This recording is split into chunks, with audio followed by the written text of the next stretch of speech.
जगत्पते गोपेश गोपिका कांत राधा कांत नमस्तुते। तप्त कांचन गौरांगी राधे वृंदावनेश्वरी वृषभानुसुते देवी प्रणमामि हरिप्रिये। वंशाकल्पतरुभ्यश्च कृपा सिन्धुभ्येव च पतितानां पावनेभ्यो वैष्णवेभ्यो नमो नमः। जय श्री कृष्ण चैतन्य प्रभु नित्यानंद श्री अद्वैत गदाधर श्रीवासादि गौर भक्त वृंदा। हरे कृष्णा कृष्णा कृष्णा हरे हरे, हरे राम राम राम हरे हरे।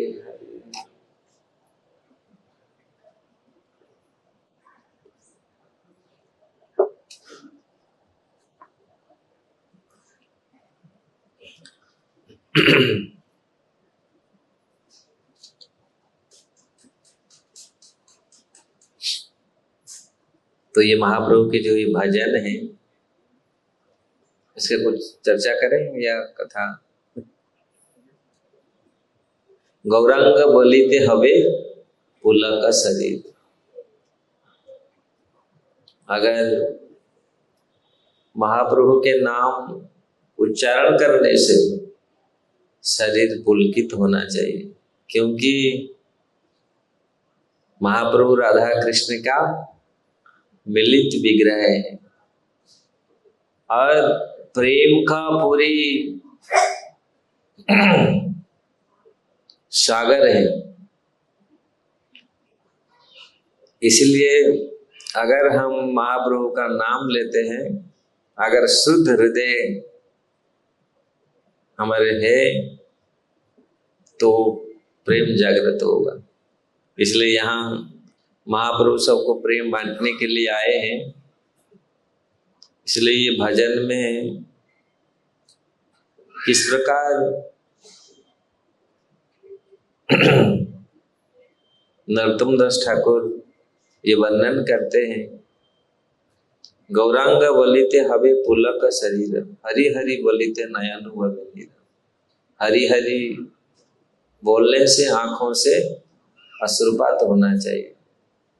आर कवे निताई चांद करुणा हाईवे, संसार वासना कवे मने तुच्छ। अगर नित्यानंद प्रभु का कृपा होगा, संसार का जो कलमश है हमारा मन से चला जाएगा। नित्यानंद प्रभु का कृपा से ही जाएगा, नहीं तो जाएगा नहीं। नित्यानंद प्रभु ही उसको शुद्ध बना सकते हैं।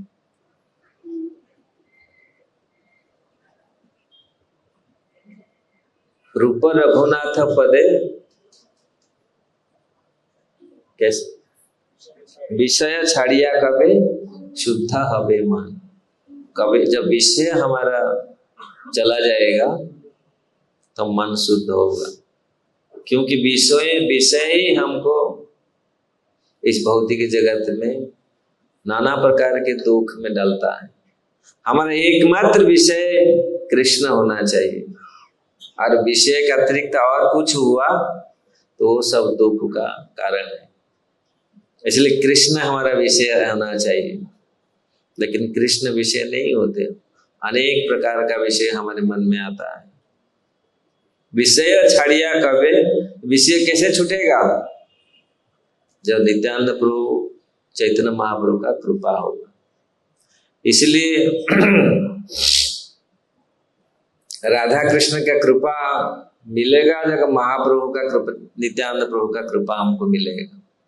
अगर नित्यानंद प्रभु का कृपा नहीं मिले, नित्यानंद प्रभु आदि गुरु है, अगर गुरु का कृपा नहीं मिलेगा तो फिर हम आगे बढ़ ही नहीं सकते। हमारे गुरु महाराज कहा करते थे, जो गुरु का दास नहीं बन सकते, कृष्ण का दास कहाँ बनेगा? वो बहुत मुश्किल होगा। गुरु का दास नहीं बन सकते तो कृष्ण का दास कहाँ? हम तो बोलते हैं ये बहुत बड़ी चीज बहुत सारे चीज बोलने का, लेकिन यहाँ रूप रघुनाथ पदे हईबे आकुति कबे हम बुझब से जुगल प्रीति। रूप रघुनाथ, उनके चरण में अगर हम आकुति होंगे, आकुति मतलब विनीत भाव, विनीत होंगे, उनका कृपा हमको मिलेगा, तो राधा कृष्ण का जो प्रेम रहस्य भाव प्रीति को हम समझ पाएंगे।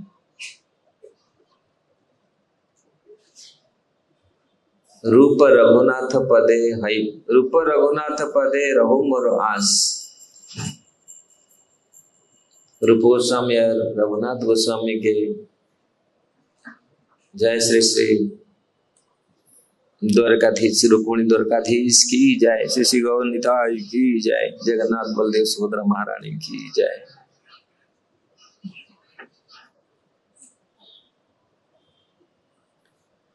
तो ये सारे कृपा का आवश्यक है, बिना कृपा से हम आगे नहीं बढ़ सकते। हम सोचते हैं किस प्रकार ये इस चीज को समझे, भगवान को किस प्रकार समझे। भगवान को तब समझेंगे जब गुरु की कृपा हमारे ऊपर होगी। अगर गुरु जी का कृपा होगा तो भगवान को तो इसमें आएगा। हम लोग चैतन्य चैतामृत का ये पाठ कर रहे हैं। आज सुबह हम लोग ये चर्चा किए थे, महाप्रभु दक्षिण भारत जा रहे हैं। अभी दक्षिण भारत का कुर्म स्थान, कुर्म जो वहां पर पहुंचे हैं, ये थोड़ा सा पहले ये गोदावरी के मतलब विशाखापट्टनम में है। विशाखापट्टनम के बाद वो गोदावरी आएगा, राजमंड्री। तो वहां अभी तो हम लोग आज सुबह ये चर्चा किए थे किस प्रकार महाप्रभु वहां कुर्म ब्राह्मण और वासुदेव जो गोष्ठी थे, कोढ़ थे, उनको किस प्रकार कृपा प्रदान की और उनको आलिंगन किया। हम लोग सुबह ये चर्चा किए थे। तो पूरा शरीर उसका इतनी सुंदर हो गया, जो पूरी गली कोढ़ में और उनको वो आनंद में थे। महान बड़े भागवत थे, जो जिनके शरीर में कोढ़ है, वो कीड़ा निकल जा रहा है, कीड़ा को फिर लाके डाल रहे हैं, खाओ खाओ भाई खाओ। एक कीड़ा काटने से कितनी कष्ट होता है, लेकिन ऐसे भी थे, वो साधारण लोग नहीं थे, महाभागवत थे। इतनी दया है। ऐसे कुछ लोग होते हैं जो ये शरीर में तो क्या थोड़ा सा भी बैठने ही नहीं देते, कुछ भी करने, लेकिन ऐसा भी होते हैं कि इतना उदार है। ऐसे ऐसे इसलिए वो प्रहलाद महाराज का आगे आएगा ये चर्चा। प्रहलाद महाराज भी इस प्रकार जीवों के प्रति ऐसे ऐसे साधु हुए हैं जो अपना परवाह कभी नहीं किए, वो जीव का कल्याण करने के लिए सतत प्रयत्न किए। इसीलिए बोलते हैं हमारे जीवन नरक में रहे लेकिन जगत का उद्धार हो। ऐसे ऐसे जीव रहे। मुझे जितनी साल आप नरक में भेज दीजिए, ये इनका भावना है। मुझे नरक में भेज दिए, लेकिन इस जगत को आप उद्धार कर लीजिए प्रभु। कितनी महानता है, सोच सकते हैं हम लोग। मुझे हमारे उड़ीसा में एक भजन, उन्होंने साधु बोल रहे, मुझे ना पछे नरके पड़ी था, जगत उद्धार है।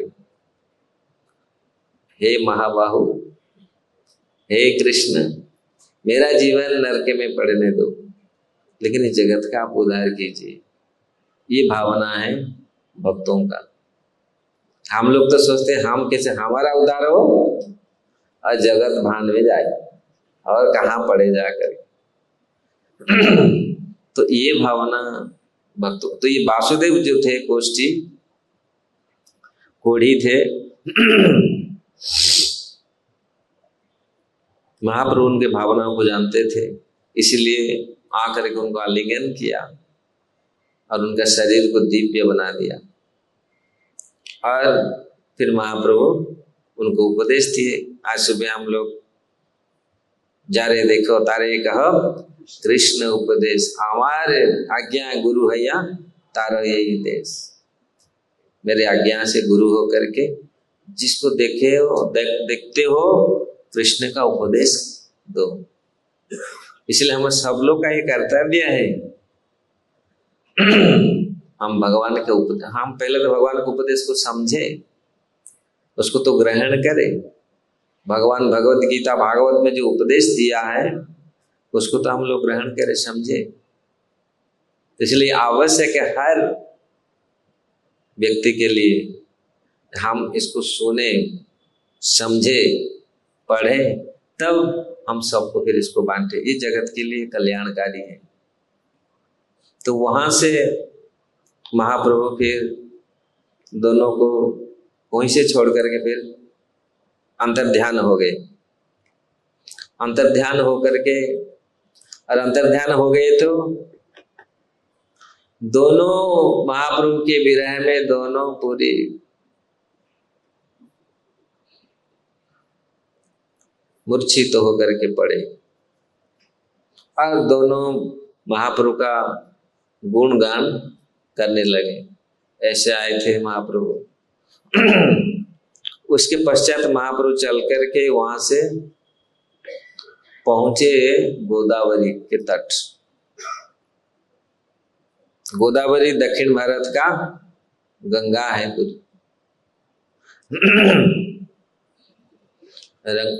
तो वो गोदावरी के तट पर पहुंचे और गोदावरी में स्नान किए। स्नान करके वो घाट से थोड़ा दूर पर एक पेड़ के नीचे जाके बैठे।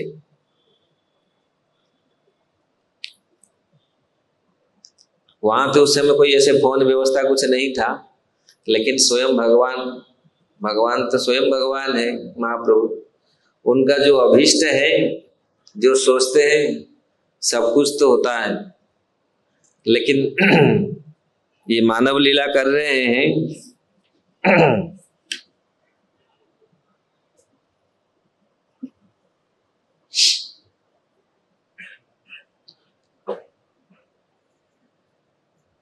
तो वहां यहाँ एक श्लोक में ये जो 8वां अध्याय यहाँ जो शुरू होती है,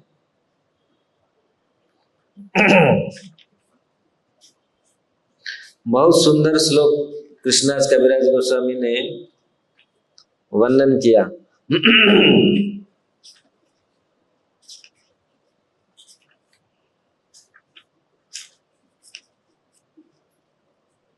इसमें आएगा क्या? हाँ, ये बहुत धन्यवाद आप लोग।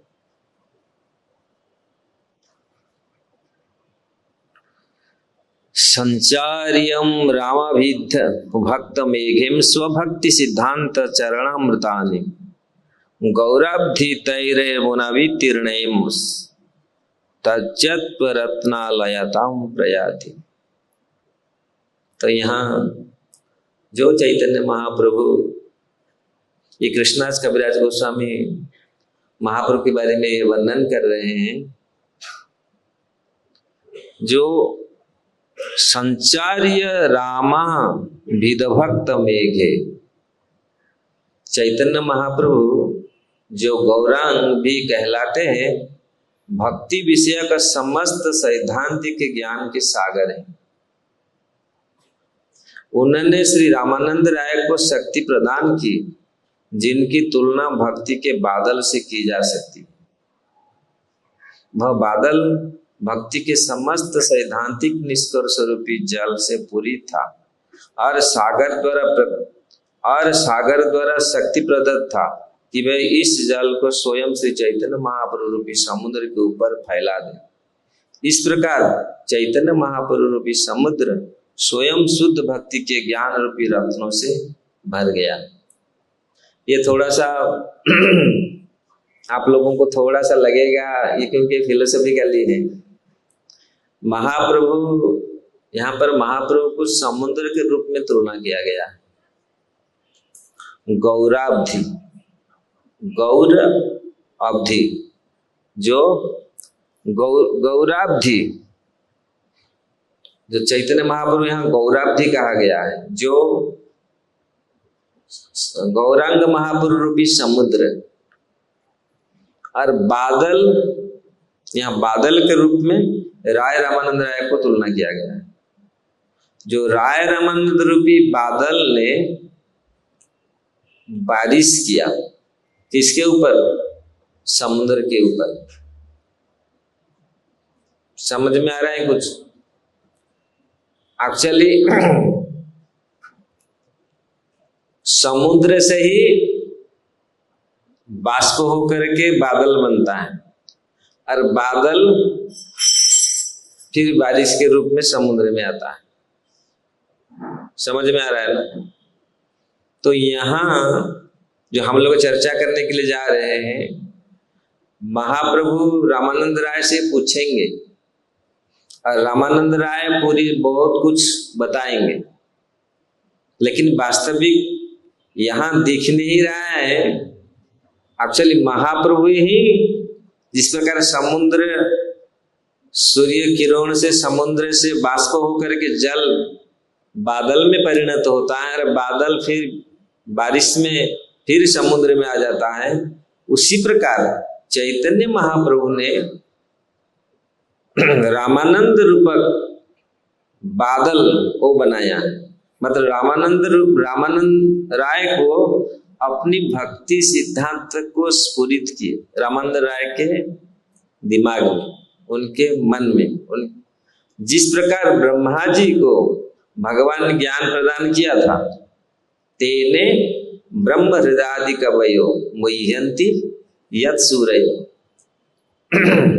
यहाँ दिखता नहीं, लोग सोचते हैं शायद रामानंद राय ने चैतन्य महाप्रभु से बड़े थे, उन्होंने उपदेश दे दिया, लेकिन वास्तविक था ये महाप्रभु का ही प्लान। महाप्रभु ही उनके वो सिद्धांत को उनके मन में स्फुरित किया, जागृत किया। वो स्वयं जाकर के रामानंद राय लास्ट में बताएंगे, मैं तो एक पुतली हूँ। पुतली समझ रहे हैं ना? पुतली को क्या पुतली बोलते हैं ना, पपेट। तो आप जैसे नचाते हो, आप नचाए। तो इस प्रकार उन्होंने यहाँ जो ये जो पहला श्लोक जो यहाँ पर वर्णन किए गए हैं, ये बहुत विशेष मतलब विचार करने योग्य है। ऊपर से तो दिखता है रामानंद राय ने पूरी सिद्धांत बताया, लेकिन वास्तविक सिद्धांत को स्फुरित किया भगवान स्वयं चैतन्य महाप्रभु ने। और ऊपर से ऐसे दिखता है, और उससे और बोलते फिर तर्जेम रत्नालयतम प्रयाति। रत्न बनता कैसा? वो रत्नालय कैसा हुआ? रत्न कैसे बनता है? रत्न जब बारिश से शिव के भीतर जाता है, जो माणी के मुक्ता जो बनता है शिव के भीतर, जो बारिश स्वाति नक्षत्र में वो स्पेशल समय होता है जब बारिश गिरता है, वो शिव के मुंह में पानी जाता है, तो वो उसी से वो आजकल तो नकली बना रहे शिव में डाल करके चारा हमारा उधर जाए उधर जाएंगे ना। हम गए थे चिलिका, वहां भाई मोती बिक रहा था, बोला मोती दिखा, वो शिव को फाड़ करके मोती निकाला है ना। हम लोग जो गए थे ये कैसा मोती? मोती तो बनता है मुक्ता चरित्र करके भगवान का एक बहुत बड़ी कथा है। मुक्ता चरित्र, भगवान ने वो मुक्ता का पेड़ लगाया था। भगवान ने जाके बोला ये मुक्ता है ना, मुक्ता बनता कैसा? ऐसे शिव में, शिव के भीतर वो फिर स्पेशल नक्षत्र, स्पेशल बारिश जब गिरता है तब वो मुक्ता बनता है। भगवान जाकर के मांगा, राधारानी ये लोग मुक्ता माला बना रहे थे, अरे हमको दे दो, हम गैया को पहनाएंगे। वो बोले गैया को पहनाएगा, ये क्या ये क्या ऐसा ही चीज है क्या, गैया को पहनाने के लिए है क्या? अरे ये हमारा बगीचा में कितनी फल रहा है।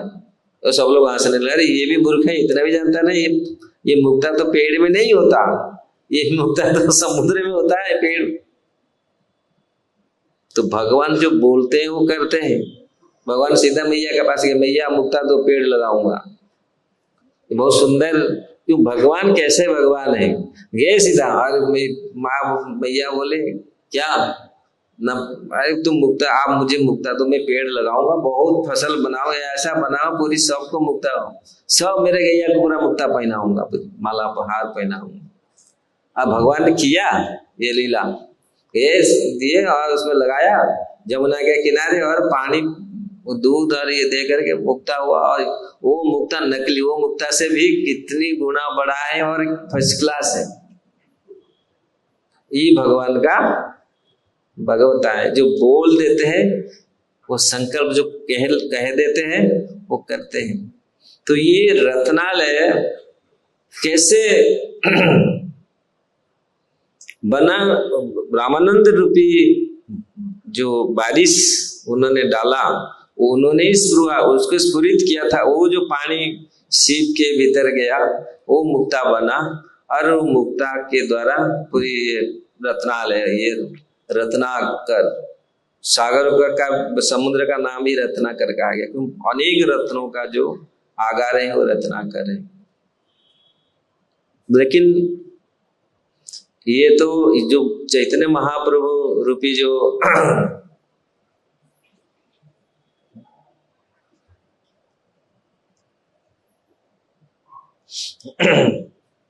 ये तो नमकीन सागर नहीं है। नमकीन सागर में ऐसा नहीं बनता।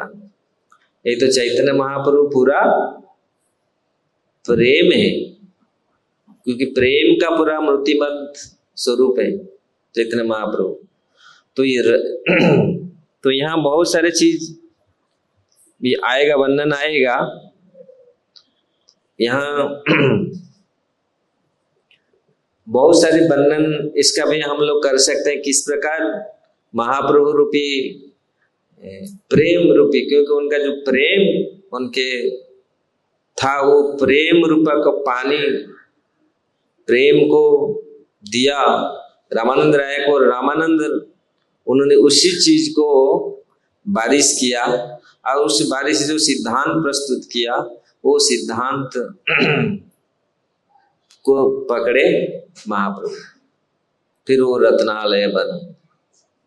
तो इस प्रकार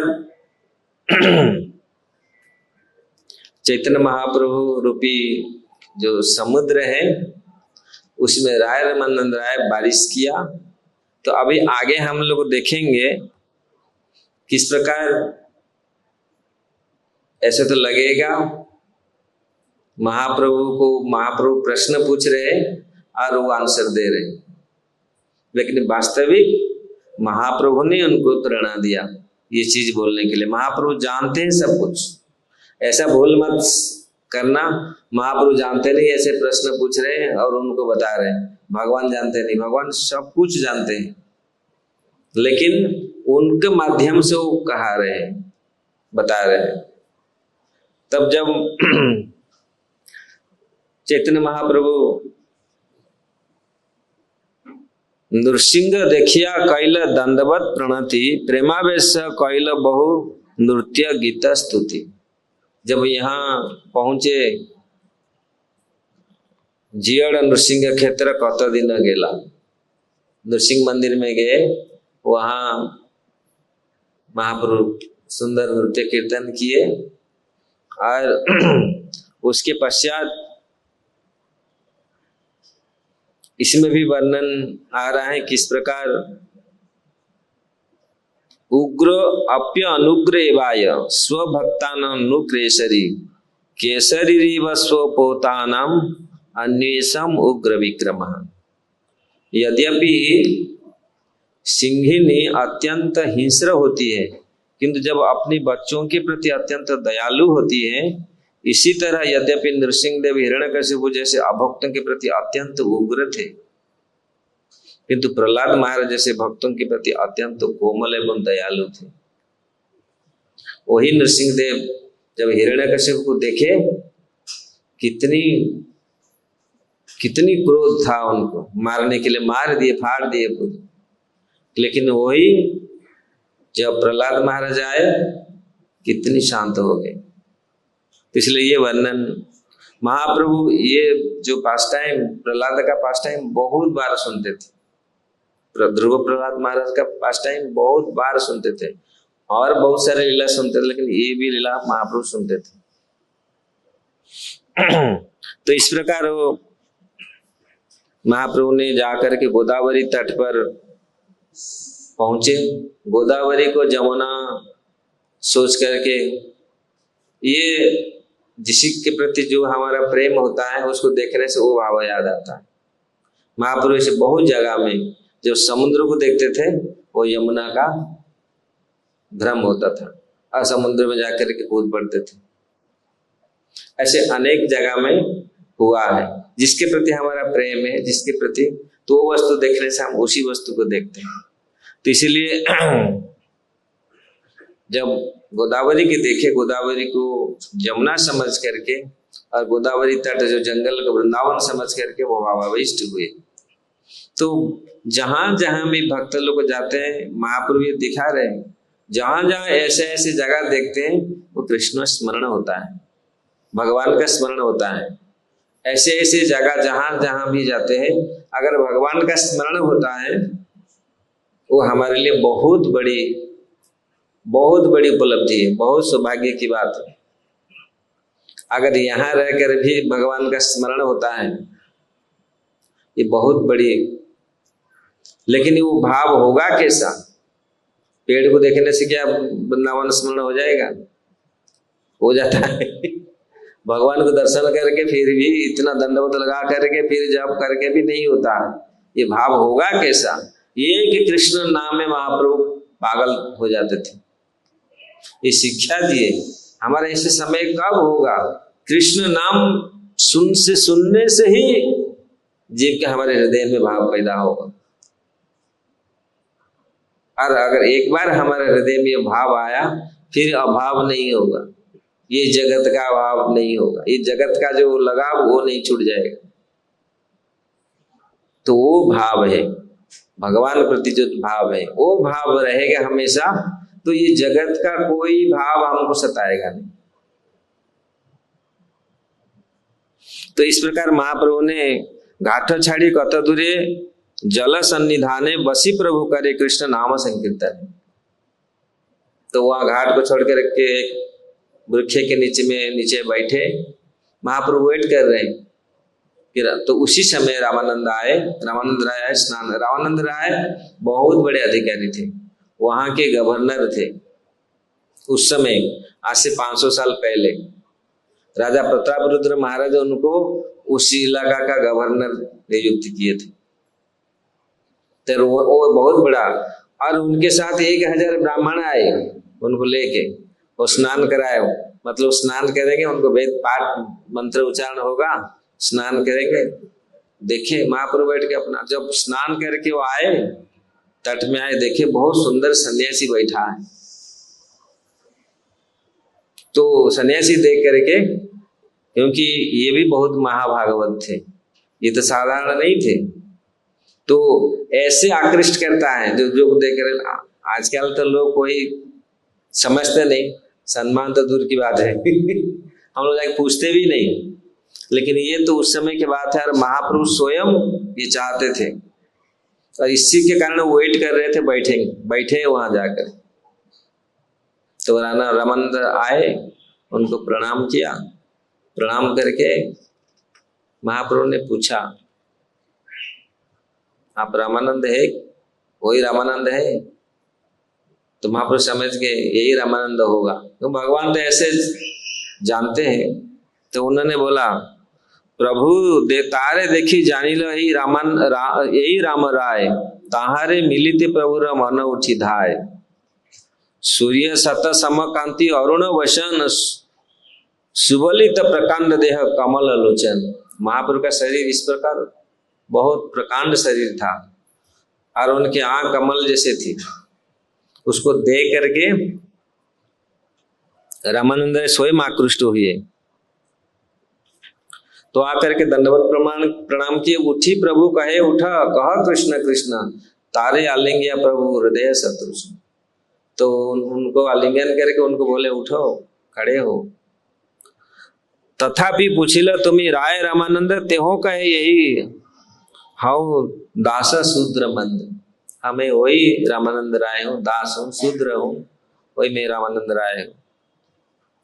तो सभा तबे तारे कहले प्रभु दृढ़ आलिंगन, प्रेमावेश से प्रभु वृत्य देखी अचेतन।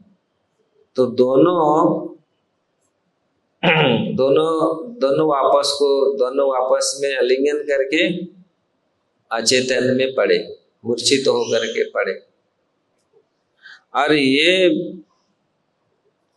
जो ब्राह्मण लोग देख रहे थे, 1000 ब्राह्मण आए थे उनका स्नान कराने के लिए, ये लोग देखे ये दोनों कैसे एक दूसरे को पकड़ करके ऐसे पूरा अष्ट सात्विक विकार दोनों के शरीर में मूर्छित तो होकर के गिर पड़े। आज तो ये चीज आप लोगों को देखने के लिए नहीं मिलेगा, और ये लोग इसको समझना बहुत बड़ी बात है। एक आंख में आंसू हो ना, आंसू तब आएगा जब हम कोई ऑफेंडेड कर देता है, कोई ऑफेंडेड कर दिया, कोई लॉस हो गया, कुछ हो गया, तब जाके आंसू आता है। प्रेम आंसू कब आता है? भगवान को दर्शन करके, भगवान की इच्छा से, भगवान को लालसा में कहा प्रेम आंसू आता है, वो वास्तविक अश्रु। तो यहाँ ये दोनों मिल करके इतनी आनंदित हुए, दोनों को पकड़ करके रोए।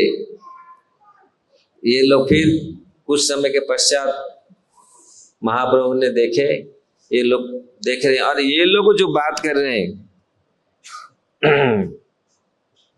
तो महाप्रभु और दोनों का ये बातचीत हुआ।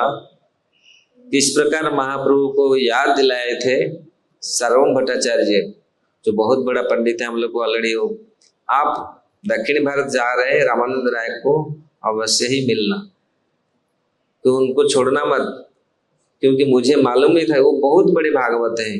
क्योंकि मैं उनसे बातचीत किया था उस समय, तो मुझे समझ में नहीं आया था वो कितने बड़े भक्त हैं, लेकिन आप उनको मिलना। तो उन्होंने बोला आपको मिलने के लिए सार्वभौम भट्टाचार्य ने बताया था। तो दोनों सार्वभौम भट्टाचार्य का भी थोड़ा बात किए। हाँ भट्टाचार्य मेरे को ऐसे प्रेम करते हैं, प्रीति करते हैं। तो इस प्रकार सार्वभौम भट्टाचार्य का बात को स्मरण करके दोनों फिर आगे चले। और महाप्रभु समझ गए क्योंकि ये समय नहीं है यहाँ बैठ करके बातचीत करने के लिए, क्यों उनके साथ इतने सारे ब्राह्मण हैं, नौकर हैं। तो उन्होंने टाइम दिया, तुम जाओ, आकर के शाम को हम बातचीत करेंगे। तो रामानंद राय उनको प्रणाम करके, जबकि इच्छा नहीं था भगवान को छोड़ के जाने के लिए, लेकिन वो गए। और महाप्रभु कोई आकर के उनको निमंत्रण किया, हमारे घर में आइए भोजन के लिए। भोजन करके शाम के समय दोनों आकर के फिर मिले। और यहीं से शुरू होता है ये थोड़ा चैप्टर ये फिलोसफी का चैप्टर है।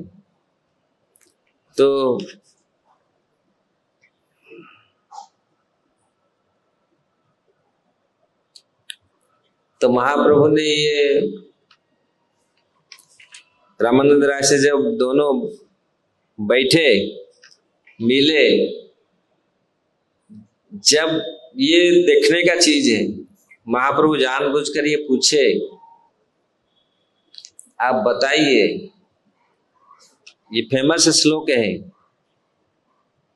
यहाँ उससे पहले एक श्लोक कृष्णदास कविराज गोस्वामी वर्णन करे, तुम्हारा कृपाया तुम्हारा कराया निंद्य कर्म, साक्षात ईश्वर तुम्ही के जाने तुम्हारा मर्म। जब महाप्रभु ने रामानंद राय को आलिंगन किए। रामानंद राय सोच रहे थे मैं तो बहुत निकृष्ट जीव हूं, आप तो भगवान हैं, क्योंकि रामानंद राय समझ गए थे ये साधारण नहीं है, ये तो भगवान है। ये तो बहुत क्वचित लोग भगवान को समझते हैं। इसलिए यहाँ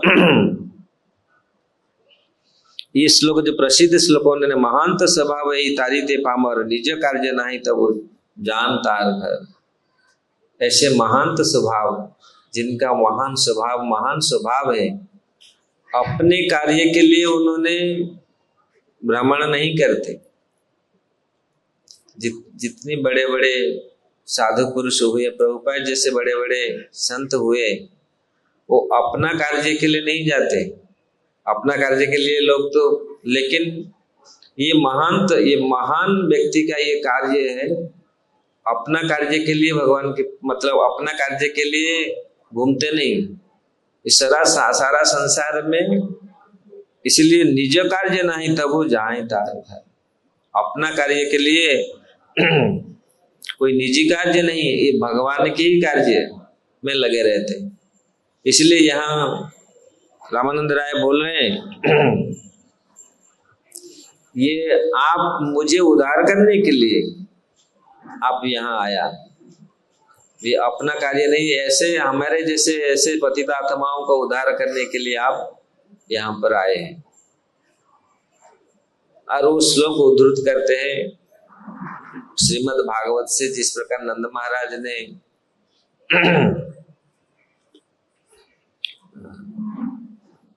उन्होंने उनके कुल पुरोहित गर्गाचार्य को, गर्ग मुनि को बताए थे जे किस प्रकार आप लोग इसी जगत में घूमते हैं। क्योंकि गर्गाचार्य आए थे उनके घर उनका नामकरण करने के लिए कृष्ण बलराम जी का, तो उसको ये याद कर रहे हैं कि इस प्रकार आपका ये कार्य नहीं है, ये आप इसीलिए यहाँ ये आया है, श्लोक उद्धृत किए हैं। ये महत् पुरुषों का ये कार्य, ये तो दीन पतितों को उद्धार करने के लिए उनके घर में जाते हैं, ये महत् पुरुषों का कार्य है। ये अपना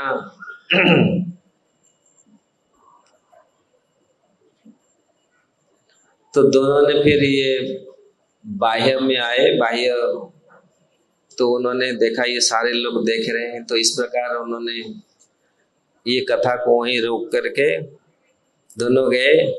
और यहाँ पर बहुत सुंदर वार्तालाप है। वैदिक जो ब्राह्मण लोग आए थे उन्होंने भी महाप्रभु को देख करके उनके मन में ये चमत्कार हुआ, ये साधारण पुरुष नहीं है। उन्होंने सोचा ये महापुरुष है, इसलिए दोनों इनको पकड़ करके रो रहा है ये रो रहा है ना, ये रो रहा है, इनको पकड़ करके वो रो रहा है उनको पकड़ करके। उनमें कौन है? ये भी बहुत बड़ा पंडित है, ये तो साधारण नहीं, उनको जानते थे। रामानंद राय साधारण व्यक्ति नहीं थे, तो ये कैसे उनको पकड़ करके ये कैसे रो रहे हैं? ये तो बहुत बड़े पंडित हैं, गवर्नर ही थे। तो उनका मन में ये सब उत्पन्न हो रहा है। तो इस चीज को देख करके महाप्रभु फिर बंद किया और उनको बोले ठीक है, शाम के समय आप आओ। तो शाम को महाप्रभु आए। शाम को आकर के महाप्रभु बैठे और यही प्रसिद्ध श्लोक है, नमस्कार कैलो राय प्रभु कैलो आलिंगने, दुई जने कृष्ण कथा कह रह स्थान। एकांत स्थान में गए और महाप्रभु को प्रणाम करके रामानंद राय ने बैठे। प्रभु कहे पढ़ा श्लोको साध्य निर्णय, राय कहे स्वधर्म आचरणे विष्णु भक्ति है। तो रामानंद राय को महाप्रभु पूछे आप श्लोक पढ़िए, मतलब श्लोक पढ़ने का मतलब है आप सिद्धांत बताइए। शास्त्र का श्लोक मतलब श्लोक शास्त्रों से प्रमाण दो, ऐसे नहीं ऐसे ऐसे बोल दो।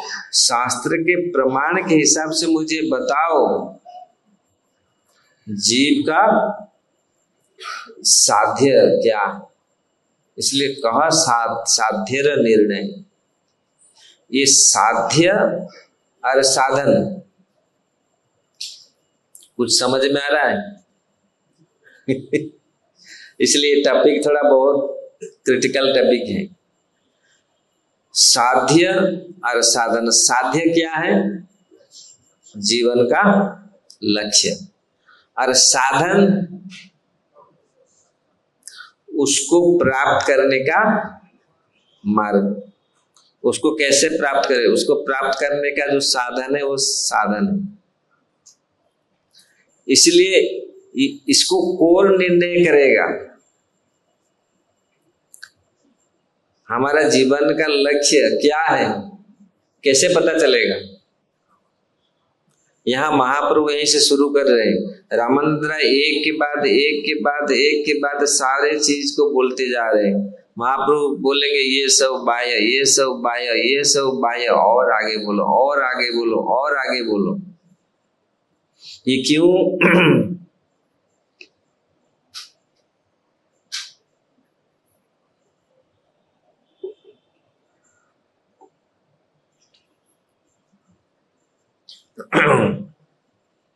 वर्णाश तो यहाँ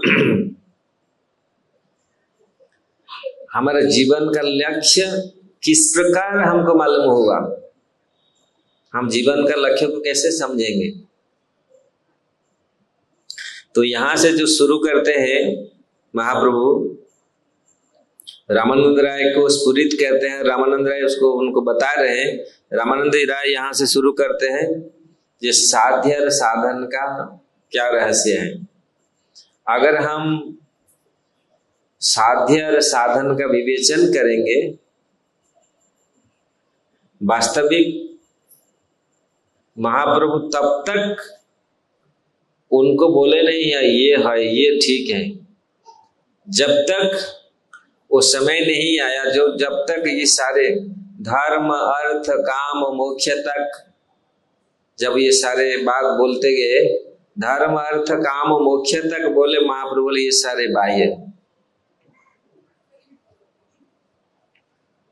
तब ये क्यों ये बात, ये पहला क्यों अनादि काल से जब भगवान को जीव भूल गया, ये शुरू कहां से होता है? क्योंकि हम जीवन का लक्ष्य कैसे पता? अभी हम लोग हमारा जीवन का लक्ष्य, हमारा साध्य क्या है? जीवात्मा जो पहला श्लोक महाप्रभु जो पढ़ रहे हैं, वर्णाश्रम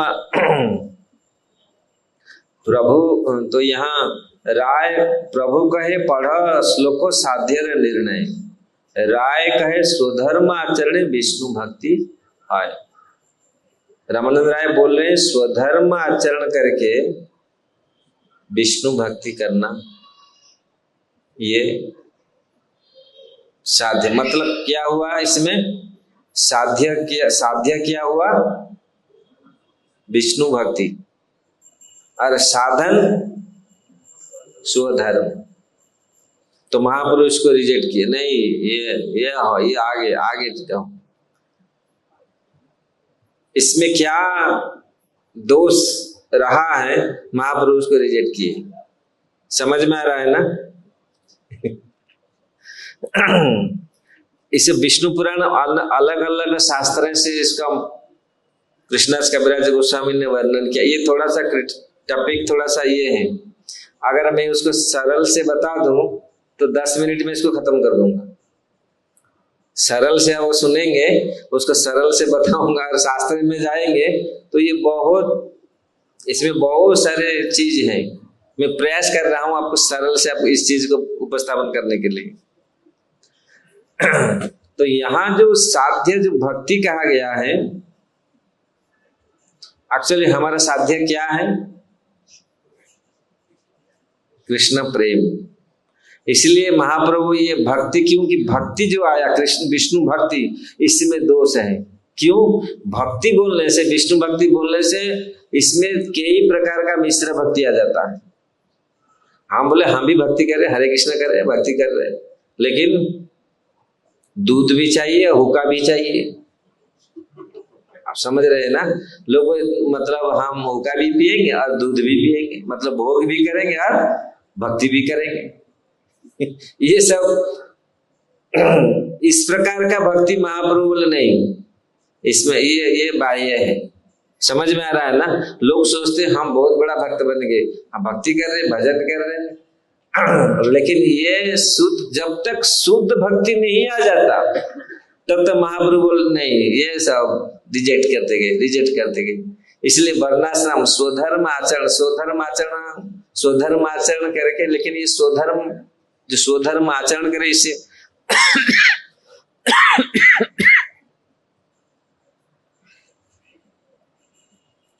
तो तब तक महाप्रभु ने इसमें भी और घुसेंगे तो फिर और इसमें बहुत क्रिटिकल है। इसके और 3-4 बहुत सारे श्लोक इसमें दिया गया, इसको पुष्ट करने के लिए इसमें और बहुत सारे ये किया गया है।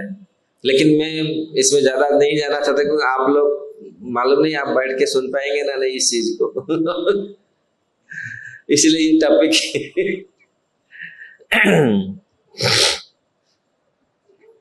तो स्वधर्म आचरण विष्णु भक्ति, तो इसीलिए यहाँ महाप्रभु ने स्वधर्म आचरण को बोला नहीं, ये मतलब ये इसलिए इसको कहा, क्या कहा, ये है बाह्य, आगे कहा राय कहे कृष्ण कर्मार्पणे सर्व साध्य सार। तो रामानंद राय बोल रहे हैं, इसके नेक्स्ट बोले भगवान को सारे कर्म अर्पण कर देने का, कर्म फल अर्पण कर देने का।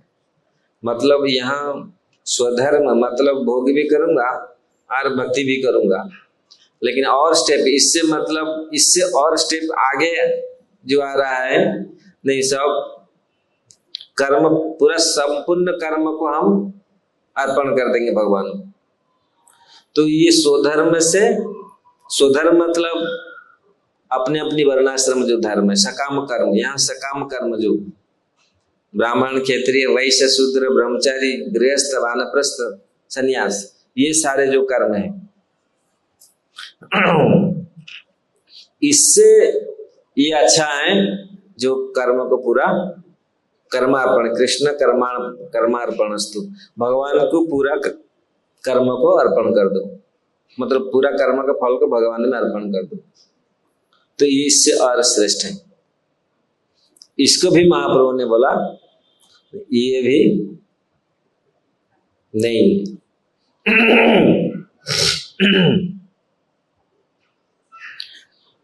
इसमें बहुत सारे श्लोक महाप्रभु ने कोट किया और ये हमारे कृष्णदास कविराज गोस्वामी ने बहुत सुंदर तरीके से उनको वर्णन किए। प्रभु कहे ये बाह्य, आगे कहो आर, रा कहे स्वधर्म त्याग यही साध्य सार। स्वधर्म आचरण करके विष्णु भक्ति और पूरा कर्मार्पण, वो कर्म जब तक, इसलिए यहाँ जो श्लोक उन्होंने पढ़े, धर्म सुनिष्ठित पुंसा विश्वक्षण कथा सोय नौत्पत्ति यदि मृतिम श्रम एवं केवलम। हम लोग जितने भी कर्म करते हैं, लेकिन अगर भगवान के प्रति हमारा रुचि उत्पन्न नहीं होता, वो सब यूजलेस है। न उत्पादन यदि रति श्रम एवं केवलम, केवल श्रम, केवल लेबर है।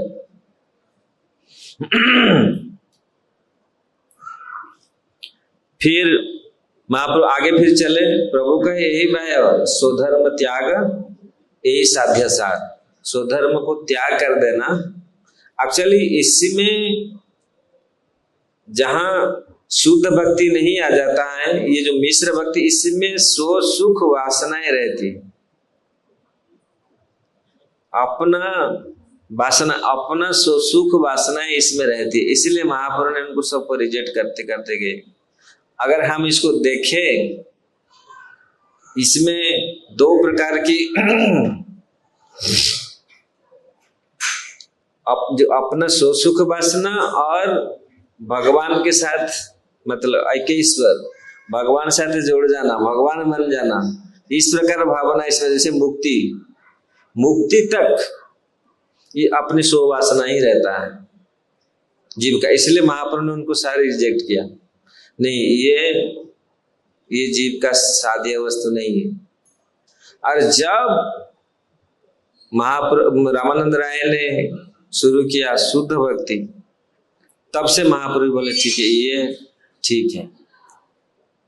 उसके बाद फिर जब शांत भक्ति, दास्य भक्ति, सख्य भक्ति और माधुर्य भक्ति, तो दास्य भक्ति, शांत सख्य भक्ति से महाप्रभु ने बोले ये उत्तम है। मैं धीरे धीरे, क्योंकि आप इसमें जाएंगे तो ये टॉपिक बहुत कठिन है, मैं देखे सब लोग भाग जाएंगे पूरी क्योंकि ये टॉपिक थोड़ा सा कठिन टॉपिक है।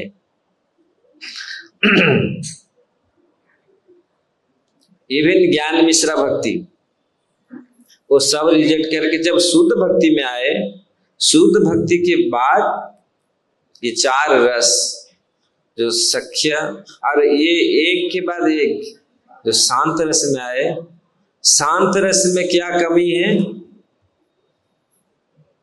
चैतन्य चरितामृत में बहुत सारे श्लोक में इसमें दिया, अगर इसमें पढ़ेंगे शांत रस में कमी क्या है? श्री कृष्ण ममताहीन गंध, मतलब भगवान के प्रति ममता नहीं है, भगवान प्रति आकर्षण नहीं है। शांत रस समझ रहे हैं ना? शांत रस में कौन है? पेड़, वृक्ष, मयूर, ये सब शांत रस के हैं। इनमें जब भगवान के प्रति इतना ममता नहीं है, तो इसीलिए इसको भी दास्य, दास्य में क्या कमी है? दास्य रस भगवान प्रभु है। अब दास्य रस ऐसा नहीं कर सकता भगवान के साथ जाके कंधे में हाथ डाल लो, नहीं कर सकते। इसमें बहुत सारे चीज कमी है। तो सख्य, दास्य के ऊपर आता है सख्य। सख्य भगवान के साथ समान, क्योंकि इसमें दास्य रस में भी रहता है भय, रहता है भगवान प्रभु है, हम दास है, लेकिन सख्य में नहीं, भगवान हम बराबर है। तो ये तब यहां से महाप्रभु बोले, सख्य रस महाप्रभु बोल रहे ये उत्तम है। फिर सख्य से, सख्य के ऊपर वात्सल्य, जो भगवान को पूरी हीन दृष्टि से देखते ये मेरा बेटा है, जो वात्सल्य रस, जैसे नंद बाबा, यशोदा माता, ये लोग ये रस इससे और उत्कृष्ट है। और वात्सल्य रस से सबसे टॉप रस है माधुर्य। माधुर्य में सारे 5 रस रहता है, इसलिए उसको कामता रस कहा गया है। तो यहां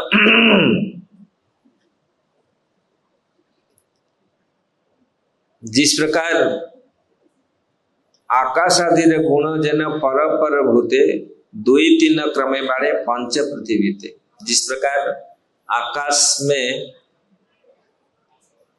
में क्या रहता है? शब्द, है ना? उसके बाद शब्द से फिर आता है क्या?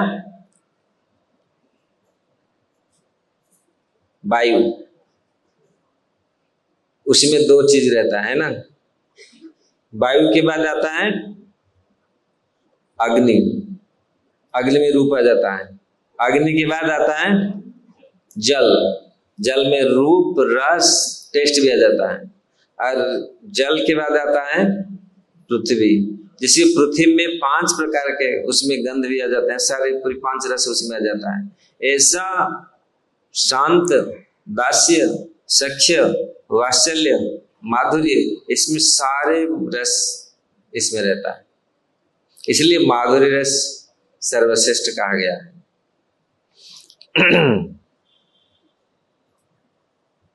तो भगवान इसी रस में वशीभूत रहते हैं। ऐसे तो सख्य से ये शुरू होता है, सख्य रस में भगवान भक्तों के वशीभूत हो जाते हैं, और दूसरी तक भगवान वशीभूत किसी के वशीभूत नहीं होते। तो सख्य रस के बाद भगवान वशीभूत होते हैं भक्तों के। तो इसलिए यहाँ और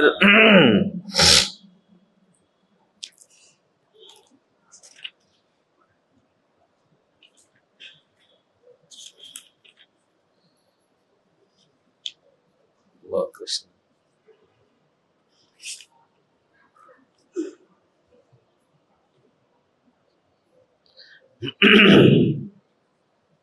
यहाँ बहुत सारे श्लोक प्रमाण दिए हैं किस प्रकार कांता भाव, जो माधुर्य रस किस प्रकार सर्वश्रेष्ठ है, इसी का बहुत सारे शास्त्रों से उन्होंने प्रमाण दिए। और माधुर्य प्रेम क्यों सर्वश्रेष्ठ है? यही प्रेमर अनुरूप नापारे भजिते अतएव ऋणी है कहे भागवत। तो गोपियां जो प्रेम के स्तर में थे, जो तो यहाँ भागवत माधुर्य रस में भक्ति का आदान प्रदान समान अनुपात में नहीं कर पाते, अतएव ऐसे भक्तों के सदैव ऋणी रहते हैं। भगवान ऐसे भक्तों के, भगवान स्वयं श्रीमद् भागवत में ये कहे, ब्रह्मा के आयु में हे गोपियां, आप लोग जो सेवा की है, जिस प्रकार प्रीति किया है, मुझे जो जिस प्रकार भजन किया है, तो मैं ब्रह्मा के आयु पर्यंत मैं आपका ऋण को चुका नहीं सकता। इसमें बहुत सारे हम लोग वर्णन करेंगे, काल वर्णन करेंगे, क्योंकि ये तो बहुत क्रिटिकल टॉपिक है। कांता प्रेम, ये जो माधुर्य रस कैसे सर्वश्रेष्ठ है, वात्सल्य से भी सर्वश्रेष्ठ है। माता यशोदा बांधने के लिए भगवान को कितनी कष्ट करने पड़ी, बांध नहीं पाए, भगवान का ऐश्वर्य अलाव नहीं किया, लेकिन गोपियां खट से बांध देती थी। इसलिए यहाँ भगवान बोल रहे हैं, मैं आप जैसे प्रीति किया, जैसे सेवा किया, मैं ब्रह्मा के नव पारे हम निरवध्य संयुगा स्वस्वार्थ कृत्यम विबुधायुषा या माँ भजन दुर्जय गेह श्रृंखला सब्रुश्च बंध प्रतियातु साधना। जब गोपियां कृष्ण से रासलीला में उनकी अनुपस्थिति के कारण असंतुष्ट होकर विवल थी, तभी कृष्ण वापस आए और उन्होंने उनसे कहा, हे गोपियां, हमारा मिलन निस्संदेह समस्त भौतिक कलम से मुक्त है। मैं स्वीकार करता हूँ कि तुम सबके ऋण को अनेक जन्मों में भी नहीं चुका सकूंगा, क्योंकि तुम लोगों ने मुझे ढूंढने के लिए अपनी पारिवारिक बंधन को तोड़ डाला, अतएव मैं ऋण चुकाने में असमर्थ हूँ। हालांकि तुम लोग इस संबंध में किए गए अपने नेक कार्य से संतुष्ट हो जाओ। भगवान स्वयं ये स्वीकार कर रहे हैं, मैं आपका ऋण चुका नहीं सकता। आप लोग जो सेवा, जो प्रीति किया है, मैं कितने दिन तक भी रहूंगा, मैं आपका ऋण का चुका नहीं सकता। तो इसलिए यद्यपि कृष्ण सौंदर्य माधुर्य धुर्य ब्रज देवी रसंगे तार बाढ़ा ये माधुर्य। तो यहाँ तक भी रामानंद मतलब महाप्रभु रुके नहीं, यहाँ से भी आगे, क्योंकि इसमें पूरी 4 तत्व वर्णन करेंगे, कृष्ण तत्व, राधा तत्व, प्रेम तत्व और राधा कृष्ण का दोनों का तत्व। ये 4 तत्व इसमें पूरी वर्णन होगा। ये थोड़ा है समझने का, थोड़ा सा मतलब गोपियों से किस प्रकार राधा रानी श्रेष्ठ है, इसका ये भी प्रमाण देंगे। किस प्रकार गोपियों को छोड़ करके राधा रानी को लेके भगवान चले गए, तो इससे पता चलता है गोपियों से भी राधा रानी श्रेष्ठ है। राधा रानी गोपियां ने बहुत प्रयास किया रासलीला में। ये रासलीला का कथा है। जब भगवान ने बुलाया सबको, रासलीला संपन्न किया, रास रचना की, तो उस समय गोपियां के मन में भी आया, तो हमारे पास भी कृष्ण है, सबके पास कृष्ण थे, इसलिए हमारे पास भी कृष्ण है। और राधा रानी कौन सा इतना बढ़िया, हमारे पास भी भगवान है।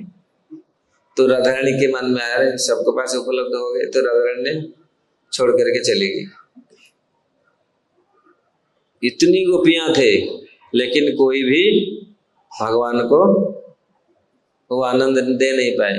तो जब राधा रानी छूट के चली गई, रूठ के चली गई, तो भगवान भी रूठ के। इससे पता चलता है गोपियां, इतनी गोपियां रहकर भी उन्होंने रोक नहीं पाए भगवान को, और फिर भगवान राधा रानी के साथ गए। तो इससे ये आगे आगे आगे यहां तक भी नहीं रहे, फिर राधा कौन है इसका भी वर्णन आएगा।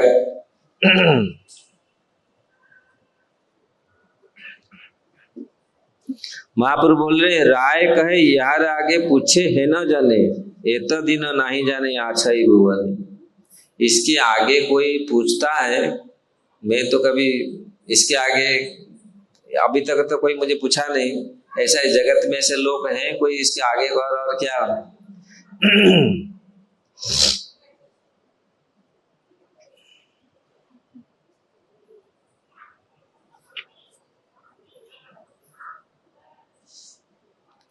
यहाँ राय कहे यहाँ मध्य राधा प्रेम साध्य शिरोमणि, जहार महिमा सर्व शास्त्र ते व्याख्यान। तो इसके आगे वो राधा प्रेम का, राधा रानी का प्रेम का वर्णन कर रहे हैं। यथा राधा प्रिया विष्णु तस्या कुंड प्रियम तथा सर्व गोपीषु सैविका विष्णु अत्यंत बल्लभा। जिस तरह श्रीमती राधा रानी श्री कृष्ण का परम प्रिय है, उसी तरह उनका स्नान, उनका स्थान राधा कुंड भी उनसे उन्हें प्रिय है। सारी गोपियां में श्रीमती राधा रानी ही सर्वोच्च है और कृष्ण को अत्यंत प्रिय है। तो प्रभु का ये आगे कहो सुनीते पारे सुखे, अमृत अपूर्व अमृत नदी बहे तुम्हारे मुखे।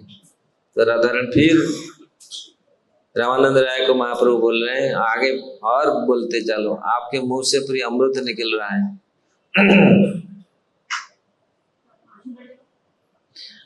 चूरी करी राधा के नील गोपी गणरे डरे, अनाव्याख्या हईले प्रेमर गाढ़ता ना स्फुरे।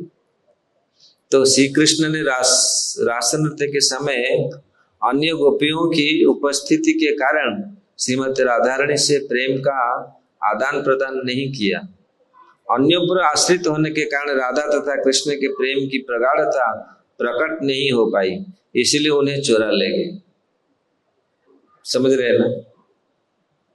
राधा लगी गोपी रे यदि साक्षात करे त्याग, तबे जानी राधा या कृष्ण रे गाढ़ अनुराग। इसलिए जब राधा रानी गोपियों को छोड़ करके राधा रानी को लेके चले गए, इसलिए पता चलता है राधा रानी के प्रति भगवान कितने अनुरक्त है। गोपी गणेर रास नृत्य मंडली छाड़िया, राय कहे तबे सुन प्रेमेर महिमा, त्रिजगते राधा प्रेमेर नाही को उपमा। तो अभी आप सुनिए राधा प्रेम का महिमा। ये तीन जगत में, त्रिजगत में राधा प्रेम जैसा नहीं है। गोपी गणेर रास नृत्य मंडली छाड़िया, राधा चाही बने फिरे विलाप करिया। तो श्रीमती राधा रानी जब यह देखा उनके साथ अन्य गोपियां जैसा व्यवहार हो रहा है, तो उन्होंने चाल चली और रास नृत्य के मंडल को छोड़ दिया। श्रीमती राधा रानी को न पाकर कृष्ण दुखी हुए और विलाप करते हुए उनकी खोज में वन में घूमने लगे।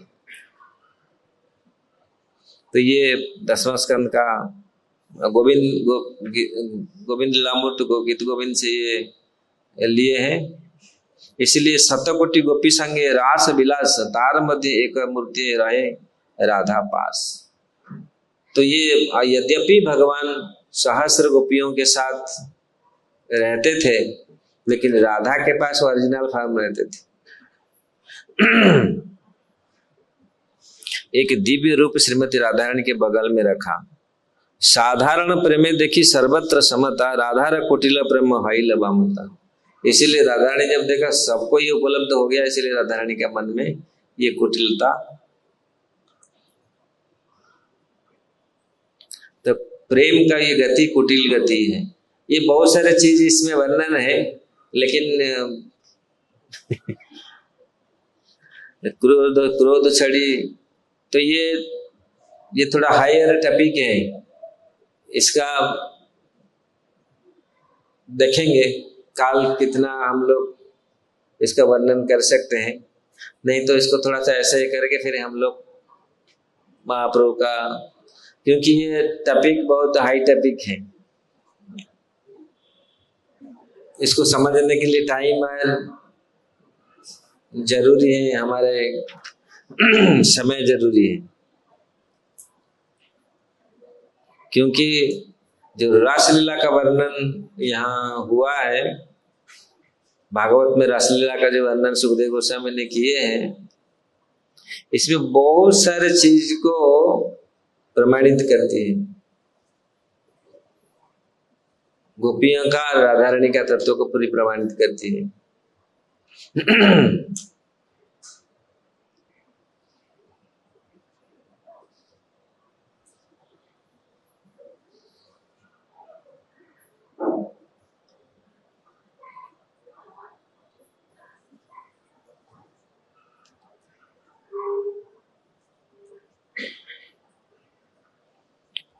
तो फिर महाप्रभु ने उनको पूछेंगे किस प्रकार राधा रानी का स्वरूप, कृष्ण स्वरूप, राधा रानी कौन है, कृष्ण कौन है।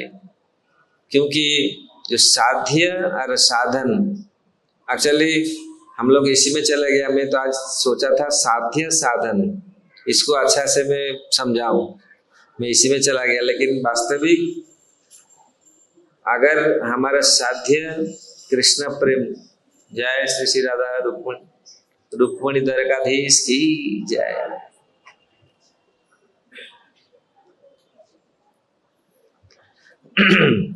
हमारा साध्य अगर कृष्ण प्रेम साधन, ये साध्य साधन वास्तविक तब जीव के हृदय में स्फुरित होगा जब उसका स्वरूप ज्ञान होगा।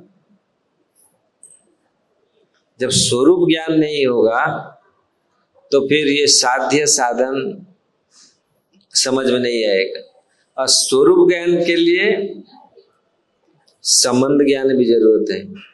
इसलिए इसमें वर्णन है संबंध अभिधेय प्रयोजन। जो वस्तु है, हमारा संबंध क्या है भगवान के साथ, हमारा संबंध क्या है। इसलिए संबंध अभिधेय प्रयोजन, इसको समझना पड़ेगा। इसी में वर्णन है, पूरी सिस्टमेटिक में कृष्णदास कविराज गोस्वामी ने वर्णन किया है।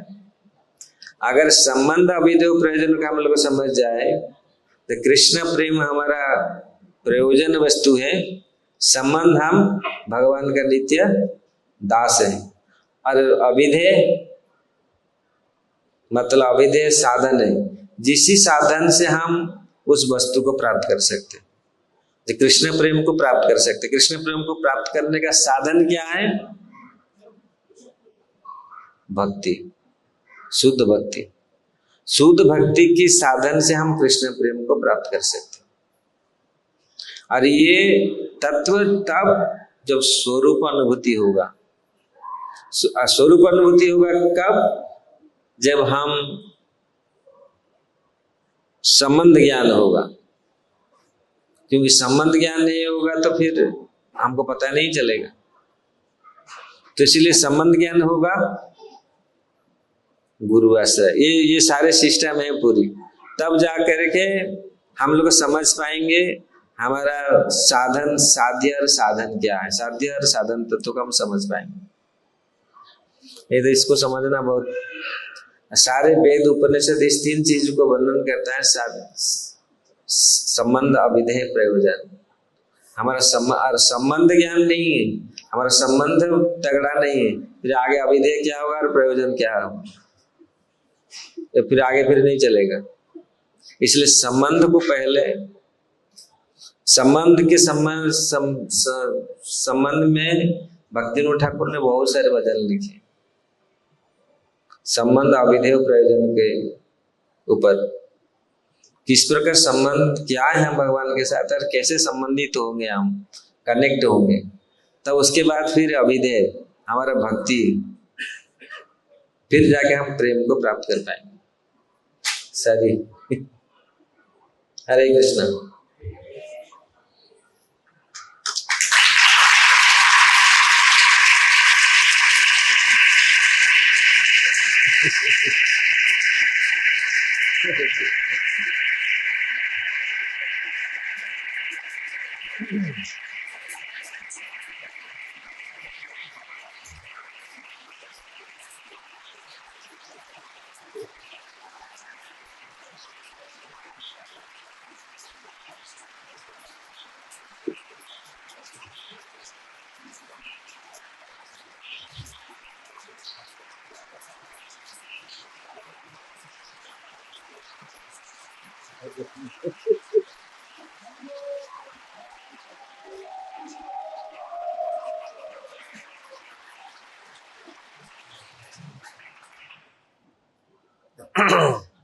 अब चलिए, बड़ा ये थोड़ा मैं आपको बोला नहीं, फिलोसफिकल टॉपिक है।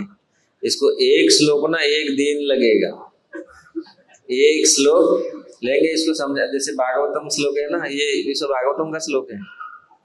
एक एक दिन, अरे हम इसको कहाँ 1 घंटे में 1.5 घंटे में कहाँ इसको पूरी वर्णन करें। और इसको एक एक 2 2 3 3 घंटे चाहिए इसको पूरी तैयारी करने में, कि उसमें इतनी है चीज वर्णन करने में। पूरा 15-20 दिन का क्लास है ये। ऐसे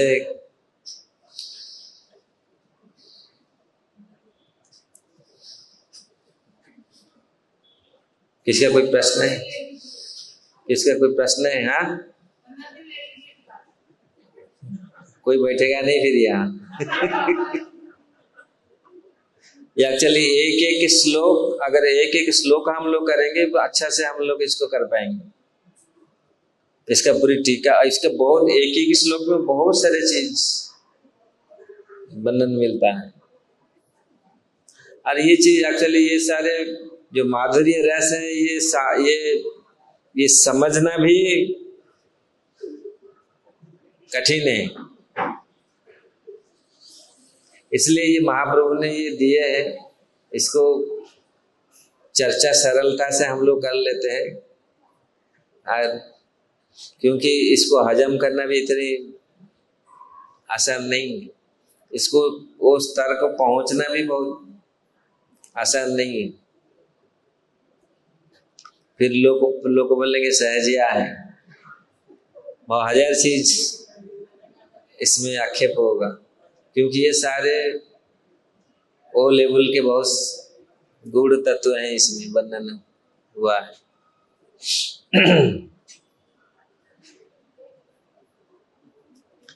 कब महाप्रभु कृपा करेंगे इसका वर्णन हम फिर एक एक श्लोक करेंगे।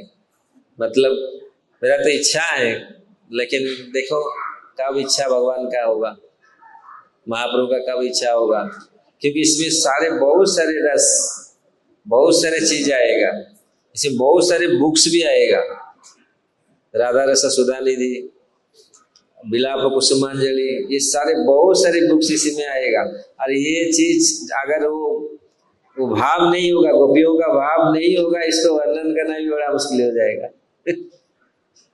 तो इसलिए ये टॉपिक बहुत गूढ़ टॉपिक है, क्वचित लोग इसको ग्रहण कर पाएंगे। अगर महाप्रभु का कृपा होगा हम लोग इसको समझ पाएंगे। हरे कृष्ण।